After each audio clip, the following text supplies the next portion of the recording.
Would you like to know how to get 1,000 subscribers on YouTube in a day? Yeah, it's totally awesome when it happens. I've done it many, many times, and I'm going to teach you how.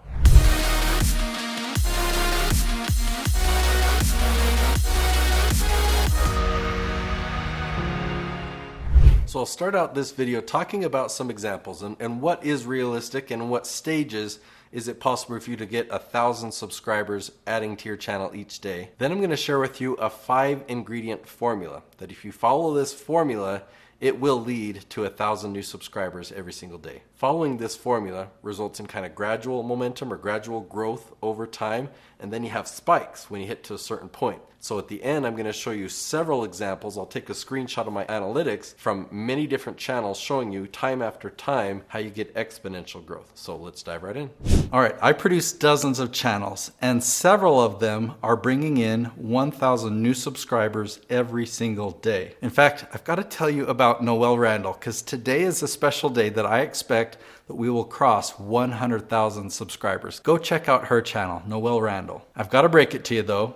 If you're a brand new channel and you want to add 1,000 subscribers in a day, it ain't gonna happen. You can pay for traffic, you can buy subscribers, but your channel will be empty. There will be no ad revenue, there will be no comments, there will be no likes, there'll be no engagement, and your channel will not generate leads for your business. If you want to grow your channel by 1,000 subscribers a day, first start with adding 1 new subscriber a day. Follow the strategies I teach on this channel and that will grow. They'll be adding 2 new subscribers a day, then 3 new subscribers a day, then 10, then 20, then 100, then 200, then 500. You'll get to the point where you're growing by 1,000 new subscribers a day. This isn't about building huge influence fast. It's about building huge influence gradually, slowly with momentum, but it really does last.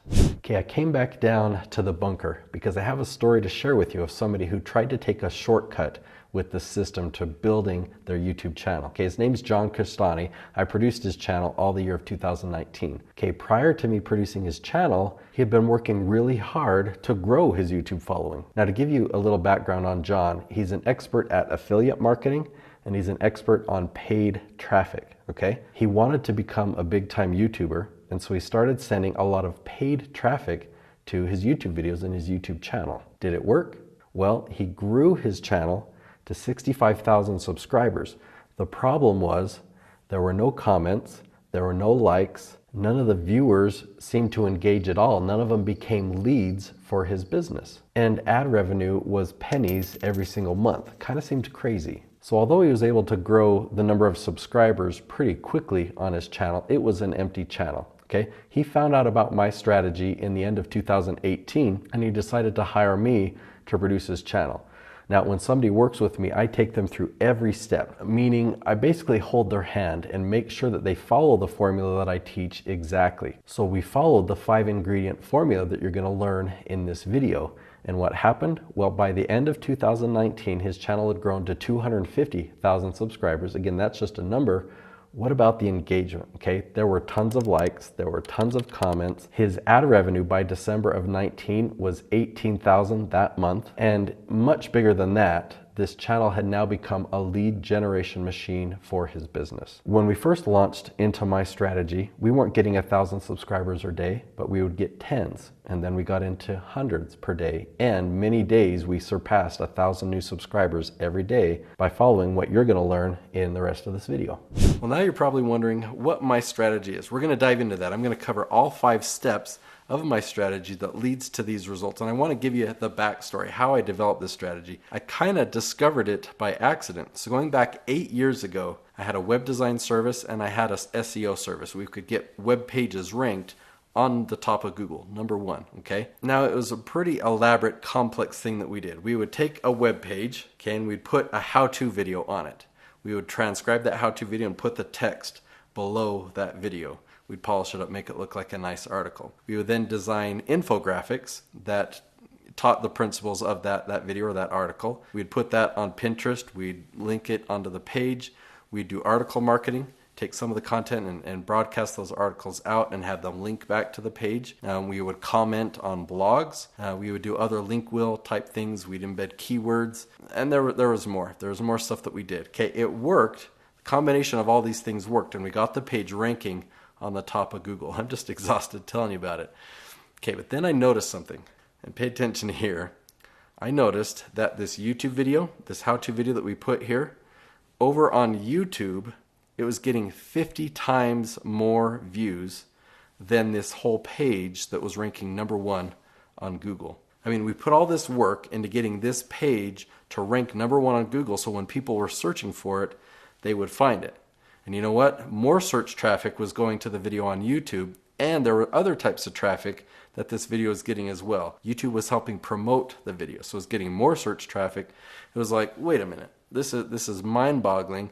I love efficiency. And so I saw all this work that we're doing, and I saw you just take one ingredient and you focus on that and you get better results. Yeah, that's something that I can follow. And so, as you could imagine, I kind of pivoted. And over the years, I've refined the strategy. I've found more tips and tricks, and I've really refined it, and the strategy's gotten stronger and stronger. And the cool thing is, even though the YouTube algorithm is constantly changing, because what we're doing is creating content that people are searching for, and that's the foundation of our strategy, the YouTube algorithm is making changes to try and make that work better and better. So when an algorithm changes, and some of my friends on their YouTube channels, they suffer, they drop, their views go down, ours never have. Usually ours stay the same, and sometimes ours get an increase. Okay, let me introduce you to my leaf strategy, and we need to do the tree analogy. Okay, a tree has a broad trunk that goes out to branches, that goes out to leaves. So when we talk about my leaf strategy, we make videos on leaf topics. So let me explain what that means. The trunk represents your broad area of expertise. Each branch represents the different categories. So if you wrote a book, each chapter might be a different branch, okay? But the leaves are the very, very specific questions that you can answer. Okay, the questions that people all around the world are asking that you have the answer for. So if your broad area of expertise was productivity, an example of a leaf might be, what can a business do to improve its productivity? What can increase productivity in a dental office? How to treat employees with respect to increase productivity. Okay, let me just show you some examples on a channel with Paul Jenkins, right? How to stop siblings fighting all the time. How to get kids to listen without yelling. How to motivate a lazy teenager. So none of these titles do we ever make up. We don't make these up. We do keyword research to find the questions that people are asking online, the long, specific questions that people are asking. That's the leaf strategy. Don't go after the trunk, don't go after the branch titles, but go after the leaf titles.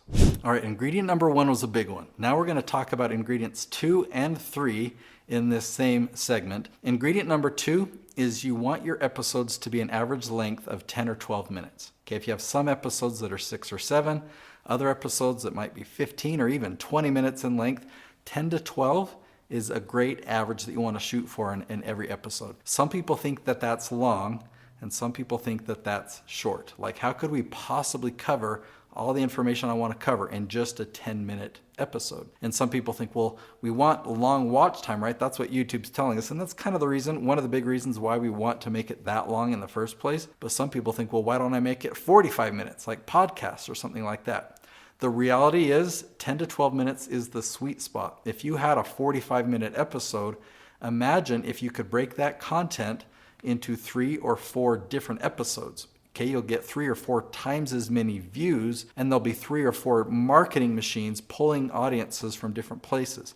So it's more advantageous for you in that case to have 3 or 4 episodes for that length of content. That's just the average. If you have some episodes that are longer, some episodes that are shorter, then great. For those of you who think that 10 minutes is super long, well, what we've been taught is that the shorter the better, right? 3 minutes, we're taught, is the maximum. When we're taught that, that's referring to a marketing message, a commercial, an advertisement. We know that we're being sold to, or that it's a sales pitch, right? So it's got to move fast, it's got to be entertaining, it's got to be hilarious or funny or something to keep our attention. And just imagine how much money and investment and time and edits and work it takes to create a Super Bowl commercial, right? Those typically are 30 seconds or 1 minute in length. That's not what we're talking about here.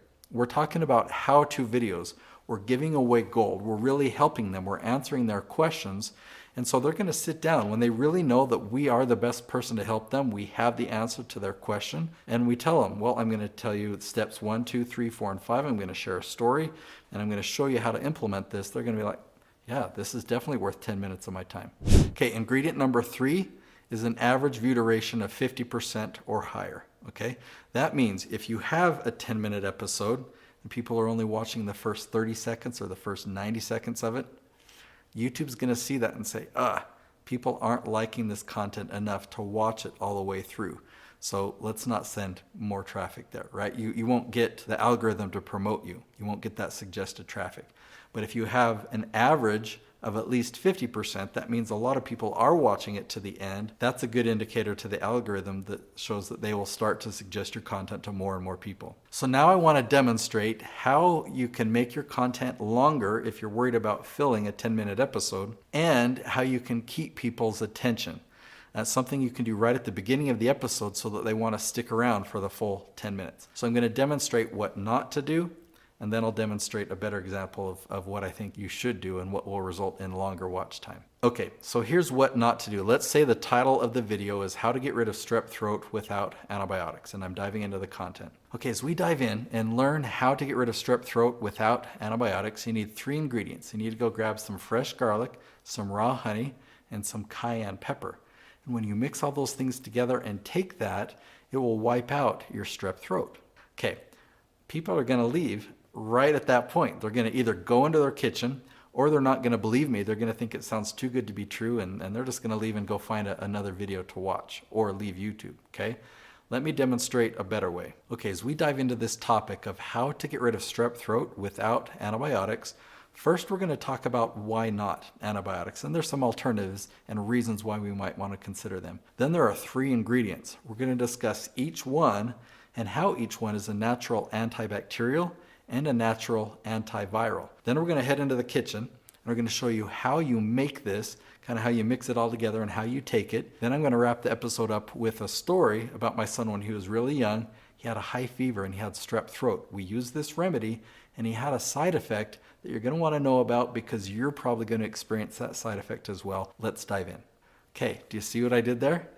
I created curiosity. I set several content hooks so that you know what's coming. First I'm going to talk about this, and then this, this, and this. I didn't give away the secrets. In my second example, I didn't mention that it was garlic, cayenne, and raw honey, but I said that there are 3 ingredients, and I built some value around it, told about the story at the end. So that's what I suggest that you do. First, when you're preparing your content, prepare it in that way. Prepare it in like a talking point flow of your content and your answers. So then at the beginning of the video, you can set some content hooks. First, I'm going to talk about this. Okay, don't give away the secret, but create curiosity about the first thing. And then I'm going to share this idea, and then I'm going to share this one, and then I'm going to share a story with you, and so forth. The next essential ingredient is that you have to design custom thumbnails. Now, just take your best guess at what will create curiosity. What image, what still photo, and what few words of text can you put on there that will create curiosity and will make people want to click on it and want to watch your video. Okay, once you've taken your best guess, you can actually do A/B testing or split testing to find out if you can make an improvement. When you upload your best guess, you can go into the analytics and you can see the click-through rate. You'll find out, ooh, this is performing at 2.4, that's not so good. Or this is performing at 8.6, that's pretty good. But then you can create an alternate version and have them go at the same time, 50% of the views going to this one, 50% of the views going to this one, and see which one has a better click-through rate. And you can improve your video's performance over time doing this. Let me show you some examples. The top thumbnail is the original. The bottom thumbnail is the variation. And I just changed the text to make it create more curiosity. Realtors never tell you this. I thought that that would work a little bit better. It made a good performing thumbnail, 7.25% click-through rate, better, right? 9.53. That's awesome.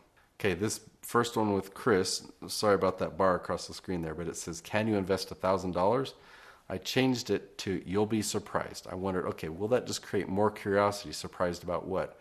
And boy, did it ever. It took it from a 3.9 to a 7.2% click-through rate. All right, a couple things that I want to point out with this thumbnail. One, we had an awesome click-through rate on the original, 8.26. But then you'll see the variation, 10.3. Now, normally with an 8.26, I wouldn't have been too concerned about trying to get a higher one because this is one of our best performers. But my designer had an idea. She thought, I wonder if we can get a better result by putting an embarrassed girl in the shot. And so there's a lot of variables that change. We don't know if it's the girl that did it, the position or the size or the color of the text, the background's the same, Paul's making a different expression, the logo's in a different place. So everything was changed on this thumbnail. Really, in order to know for sure what made it, you can only change one variable at a time. And we changed like 5 or 6 variables here. So here's a better example of a single variable. All we changed was the color behind the text, from red to blue, and of course blue performed better. Okay, a couple things changed on this one. We added the camera. I'm kind of assuming that's what made it more interesting or create curiosity, so I increased it a couple of percent. Okay, this one, we just added those icons there, and that resulted in better performance. So hopefully that opened your mind to what's possible with thumbnails. Custom thumbnails are required for your videos to really get any results, but just give it your best guess around what will create curiosity, and then you can do some tests like this. All right, this next ingredient you may want to be sitting down for. Okay, it's a really important ingredient. I'll sit down here as well. Okay, I'm serious about this. We've covered 4 ingredients. Ingredient number 5, you've got to post 5 episodes per week, ongoing. So in a year, that's 260 episodes in a year. Hey, you said you wanted to get 1,000 subscribers in a day.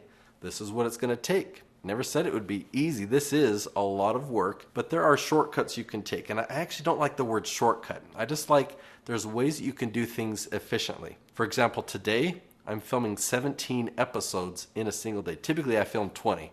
When my clients fly to Utah, we film 20 or 21 episodes in a single day. So what that does is if we're launching 5 episodes per week and we film 20 episodes, that means we've got 4 weeks worth of content, so we only have to film once every 4 weeks. That doesn't sound so bad. Just filming one time every month. Okay, I want to show you what happens if you just follow the first 4.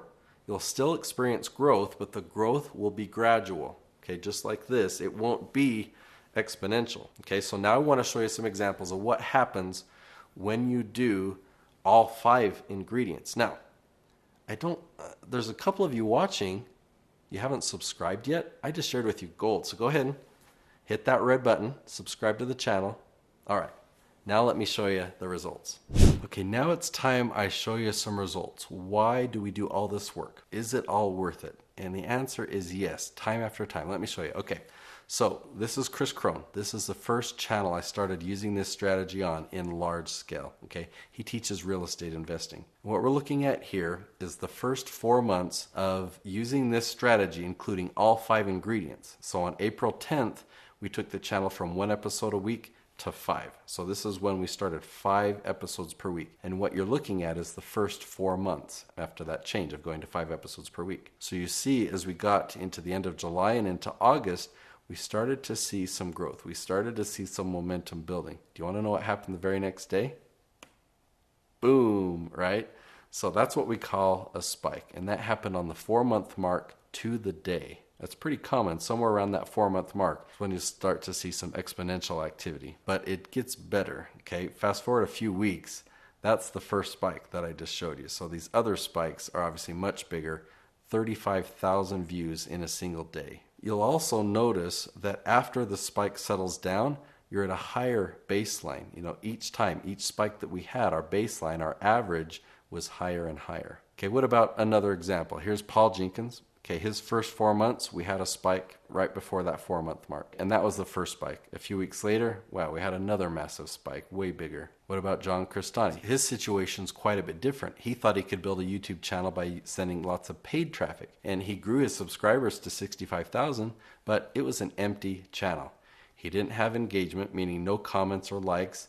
He didn't have any leads coming in. He wasn't generating any ad revenue, so it was kind of an empty channel. I started producing his channel, 5 episodes a week using my strategy, and after 4 months, boom, we had a spike. And I guess I should say, yes, this became a lead generation machine. It became a vibrant channel, healthy community, lots of comments, lots of likes, lots of engagement. And at the year's end, after producing his channel for a year, by the end of 2019, it had generated $18,000 in 1 month of ad revenue. Okay, 3 key elements. Kirk Duncan, amazing channel. They had a spike just after that 4-month mark. Okay, I want to show you another one just recently. Okay, so we didn't have a spike at the 4-month mark, but you'll see with the second red arrow there, there's a distinct pivot. The first 4 months look pretty consistent, right?